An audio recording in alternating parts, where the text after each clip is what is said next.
Estás escuchando Palabra de Campo. Palabra de Campo. Con Daniel Aprile. En Radio 10. Recordando melodía de los viejos que han tocado, se hacen lindos los recuerdos de los tiempos que han pasado.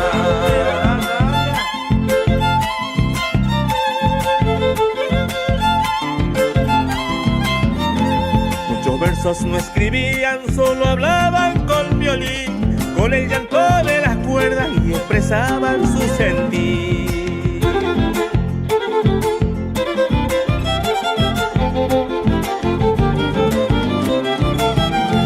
Tanta gente se pregunta qué se han hecho los legüeros, donde han ido sus compases que marcaba el musiquero. Ay, Diosito, yo te Estamos escuchando al negro Salvatierra, esto es Sendas del Chaco.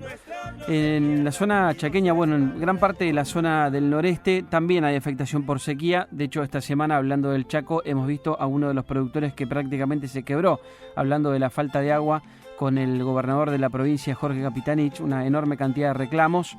Y más allá de todas estas cosas que después surgen y son debate, como si al gobernador le molestaba que hubiera prensa, que él iba a contestar cuando la prensa se fuera, y toda esa paparruchada de cosas, no tenemos que perder de vista el objetivo central, ¿no?, del debate, de ese encuentro, que era el reclamo de una persona que necesitaba que lo proveyeran de agua, servicios básicos. Todavía en la Argentina hay una gran cantidad de zonas productivas y no productivas, pero donde está instalada una enorme cantidad de argentinos que no tienen servicios básicos, deudas y cuentas pendientes que tenemos y que no podemos perder de vista nunca.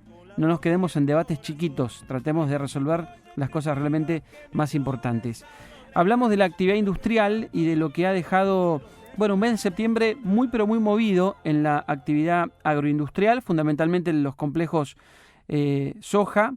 Vamos a hablar un poco también de otras moliendas también de granos y de exportaciones. Trigo, por ejemplo, que es otro de los debates también que hemos tenido en los últimos días, porque hubo una medida del gobierno para tratar de ver si podemos tratar de no quedarnos sin trigo en los próximos meses. Bueno, muchos temas para charlar con Gustavo Idígoras, el presidente de Ciara, la Cámara de la Industria Aceitera, que está en comunicación con nosotros. Gustavo, ¿cómo estás? Buen día. Daniel Aprile te saluda aquí en Radio 10. Buen día, Daniel, ¿cómo estás? Bien, muy bien, Gustavo, gracias por atendernos. Recién me hablaba yo del dólar soja, quiero empezar por ahí la charla.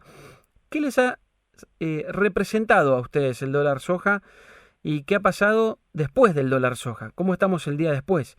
Porque ya pasó otro mes y me imagino que habrán tenido también más cosas de post dólar soja. Sí, efectivamente. El dólar soja fue para muchos un fuerte alivio, un suspiro. Y ese alivio, empezando por el gobierno, el Banco Central incrementó sus reservas en 4.900 millones de dólares. El gobierno casi triplicó los ingresos fiscales por derecho de exportación y tuvo superávit fiscal. El gobierno en conjunto pudo cumplir los compromisos y meta del Fondo Monetario, con lo cual el Fondo Monetario le devolvió el pago de deuda que tenía, y de esa manera el Banco Central no se quedó sin reservas. Pero también la cadena de la soja, 22.000 productores vendieron 13 millones de toneladas, la industria pudo comprarlas, pudo salir de esa enorme problema que teníamos de capacidad ociosa. Así que fue un mes excepcional en todos esos sentidos. Uh-huh. ¿Qué pasó después? Bueno, sucedió lo que era previsible, ¿no? Estamos con un mes de octubre que creo que si uno lo compara con los últimos 20 años, probablemente sea el octubre más bajo de los últimos 20 años. Claro. Porque bien, cuando salís y pasás de ese nivel de excepcionalidad positiva, claramente al mes siguiente caes, y bueno, cayó la compra de soja más de un 90%, cayó la molienda en el mes de octubre, cayeron los ingresos de divisa, pasamos de 8.100 millones a 1.200 millones de dólares, primarizamos más las exportaciones, y se incrementó la capacidad ociosa, digamos, porque en septiembre se trabajó a full y ahora volvimos a trabajar a un nivel del 50% promedio. Claro, eso es lo que está reflejado en el último reporte que hacen ustedes de la actividad industrial. ¿Qué implica volver a esta capacidad ociosa, Gustavo? Bueno, la verdad que es un tema preocupante porque volver a la capacidad ociosa es empezar a replicar los problemas que nos vienen atravesando hace mucho tiempo. Argentina tiene un problema estructural que es la falta de divisas. A veces cuando uno lo explica a Daniel, la falta de divisas pareciera que fuera ajeno a lo cotidiano, ¿no? Pero yo el otro día en un congreso maíz daba un ejemplo. Si no hay divisas es porque no podemos usar más celulares, o no vamos a comprar más notebook porque no va a haber más, o no podemos usar más autos porque no va a haber más repuestos, o cambiar la heladera, o si se te rompe la heladera, no conseguir el repuesto. Bueno, esas divisas las da la soja, el maíz, el trigo, la harina de soja y el aceite de soja. Ujú. Y cuando no tenés para exportar esos productos, bueno, hay menos divisas. Y eso es lo que estamos viendo nuevamente ahora, con sobre todo porque se vuelve a dar en Argentina esa primarización de exportaciones, se está exportando más poroto que aceite y que harina, y eso es preocupante. Y por otro lado también porque los otros jugadores, Brasil y Estados Unidos, que son los que compiten contra Argentina, siguen creciendo. Estados Unidos este año está teniendo un récord de molienda de soja, más de 10 millones de toneladas en comparación con el año anterior, y Brasil más de 11 millones de toneladas, y Argentina está estancada del año 2015. ¿Y Entonces, por qué todos muelen, todos procesan más, todos industrializan más y nosotros no?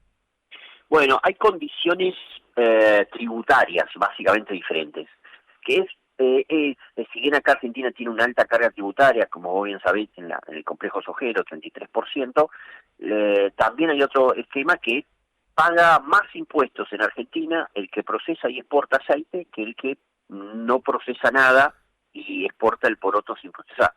Entonces, eso también es un problema en nuestro país que ha llevado a este congelamiento del crecimiento. Pero hasta ahora, si querés, tenía consecuencias sectoriales. Pero ahora está empezando ya a tener consecuencias nacionales si no corregimos esta situación. ¿Qué ideal sería, te estoy escuchando atentamente, digo, y qué ideal sería llegar en un momento al punto en el que, por ejemplo, como pasó en Brasil, que que gobierne quien gobierne, el sector productivo, y recién mencionabas a Brasil, dentro de uno de los casos, el sector productivo sigue creciendo. No tiene esa problemática de dirimir, bueno, a ver quién asumirá, quién no, qué gobierno, si Bolsonaro, Lula, bueno, fue finalmente Lula, pero no se hace esos planteos y no teme que le cambien las reglas del juego. Mira, justamente para nosotros Brasil es un ejemplo a imitar, y estamos trabajando en el Consejo Agroindustrial desde hace 6 meses, un plan agroindustrial federal 2023-2033. Ya está terminado en términos de su redacción y sus impactos. Estamos ahora discutiéndolo y conversándolo con la Unión Industrial Argentina, la COPAL, la CAME y la Mesa de Enlace, y vamos a ampliarlo también a otras cámaras y entidades. Uh-huh. Y seguramente dentro de un mes va a salir en público el plan para empezar a trabajarlo, porque me parece que seguimos viviendo el cortoplacismo de la coyuntura. Y la coyuntura nuestra es cierto que es asfixiante, sobre todo por la alta inflación que tenemos y la pérdida de poder adquisitivo, pero Brasil pudo levantar cabeza, era un país importador. Argentina le vendía lácteo, le vendía carne, le vendía trigo, todos los productos, y hoy es una potencia agroindustrial mundial, y no se le ocurre ni a Lula, ni a Bolsonaro, ni a cualquier político venir a modificar la política agroindustrial porque sabe que es una de las bases esenciales del desarrollo económico y social del país. Bueno, eso tenemos que tratar de hacer en Argentina. Base, decís, y esencial. Y expliquemos por qué. Porque sale, y está relacionado a lo que explicabas antes vos, respecto de, bueno, si no estuviéramos nosotros, no, en definitiva, no va a estar el repuesto para la heladera o la notebook o el celular, etcétera, etcétera. La Argentina tiene sus exportaciones prácticamente dentro de ese esquema, más de la mitad son del complejo agroindustrial. Así es, el 50% de las exportaciones de la Argentina son del complejo cereal oleaginoso, pero si sumáramos todos los sectores agroindustriales estamos superando el 70%. Pero si fuéramos a medirlo en dólares netos, es decir, hay sectores que exportan y también importan, por ejemplo el sector automotriz, claro. Bueno, eso significa que de cada $10 que ingresan a la Argentina, $8.50 son del agro. Por lo tanto, si ese agro no funciona, no hay divisas para la Argentina. Gustavo, yo esto lo tengo súper claro, pero hay una cantidad importante de oyentes a los que me parece que les viene muy bien refrescar estas cosas.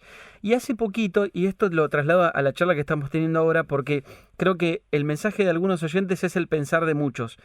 Y un oyente, cuando yo explicaba algunas cuestiones vinculadas a la sequía y a la problemática que hoy está atravesando el sector, decía que los productores se llevan todos los dólares y después yo explicaba e insistían, bueno, que ustedes, y dice ustedes por el sector productivo, por los industriales, etcétera, se llevan todos los dólares. ¿Los dólares los trae la exportación y dónde quedan? Los dólares automáticamente en Argentina está prohibido que vayan a las cuentas de las empresas. Los dólares van al Banco Central. El Banco Central automáticamente apenas ingresan a los 5 días los transforma en pesos al tipo de cambio oficial. Claro, ¿no? Por supuesto. Exactamente. Por lo tanto quedan como reservas. Esas reservas, ¿cómo se aplican? Como se aplican a cada solicitud de importación de productos que consumimos habitualmente. Claro. Te aprovechaba, ya que yo lo repito tantas veces, pero hay veces que es necesario que lo diga otra persona más. Entonces, te aprovechaba en la charla para que también lo expliques porque, insisto, es algo que mucha gente nos termina consultando a veces con mensajes y con llamadas telefónicas. Gustavo, ¿qué va a pasar con el trigo? Hubo ahí una normativa del gobierno esta semana. ¿Hay temor de que nos quedemos sin trigo? La semana pasada estuvimos hablando aquí en el programa con Diego Cifarelli y Diego en un momento hasta le pregunté si se podía llegar a la situación de importar trigo y no lo descartaron. ¿Cuál es tu mirada sobre lo que va a pasar con el trigo ante una campaña que va a ser muy mala? Bueno, perdimos hasta ahora 9 millones de toneladas de trigo por la sequía. Digamos, estamos en una calamidad climática claramente y esto va a afectarnos a todos. Como exportadores estamos preocupados para poder cumplir los contratos que ya tenemos comprometidos con el mundo y por eso la Secretaría de Agricultura emitió días atrás una norma que no nos va a penalizar si reprogramamos, no si suspendemos, si reprogramamos embarques hacia más adelante cuando aparezca trigo para la campaña siguiente, por ejemplo. Claro.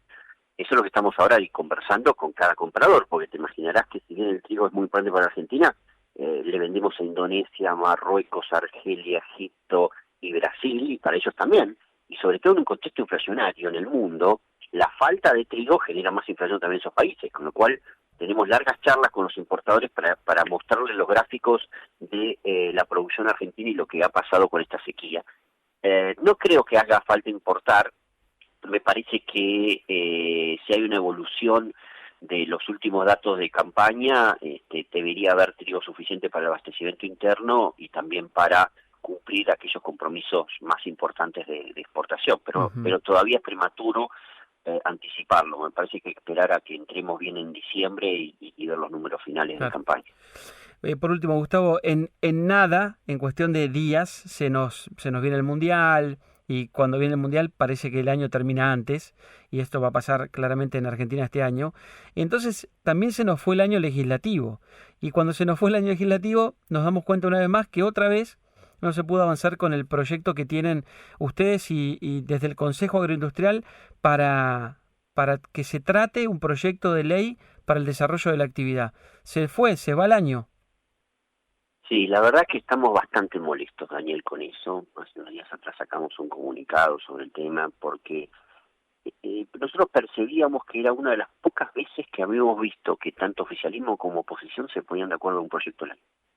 Y se pusieron de acuerdo, no solamente hicieron mejoras conjuntas y compartidas y consensuadas, pero por alguna razón misteriosa de la política decidieron no dictaminarlo.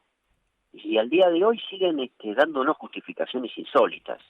Entonces la verdad que a veces cuando uno ve a algún político, algún diputado, no solo el oficialismo, también la oposición, decir que hay que tener en Argentina políticas de desarrollo y todo, yo ya no les creo. Y sí, es lo que termina pasándonos a prácticamente todos los argentinos cuando escuchamos una promesa de alguien que está vinculado a la política. Y sí, porque la verdad que si tenés una ley, que tenés amplio consenso, que tenés consenso de 33 cadenas de valor que van a invertir en más empleos, producción, investigación, tecnología, exportación y todo, que no le pide subsidios, una ley sin subsidio del Estado. Solo lo que dice es, dame reglas para que invierta durante 10 años, nada más. Y todo el mundo dice, estoy de acuerdo, debería ser tratada, pero en una semana. Sí. Sin embargo, está durmiendo cajoneada por razones insospechadas que tampoco quiero empezar a pensar cuáles son las verdaderas razones que puede haber atrás de una decisión de esta naturaleza no avanzar. Y 2023 va a ser dificilísimo, porque si este año que no era con elecciones no salió, 2023 con elecciones, bueno. Va a ser muy difícil claramente, en un escenario electoral y todo, con además seguramente una puja política muy fuerte, va a ser complejo, pero me parece que es el único camino, así que de nuestra parte vamos a insistir, pero ya ahora está en manos de los diputados demostrarnos que realmente estamos equivocados y que ellos van a hacer las cosas bien. Gracias, Gustavo, por la charla, como siempre. Un abrazo. Bueno, que tenga buen fin de semana. Igualmente, gracias. Gustavo Idígoras, el presidente de Ciara y el Centro de Exportados de Cereales. Ciara, la Cámara de la Industria Aceitera, son los que traen los dólares a la Argentina. Lo explicó muy bien recién Idígoras, y esto lo digo porque he recibido algunos mensajes también durante la semana en nuestra cuenta de Instagram, en @palabradecampo, acerca de esta situación.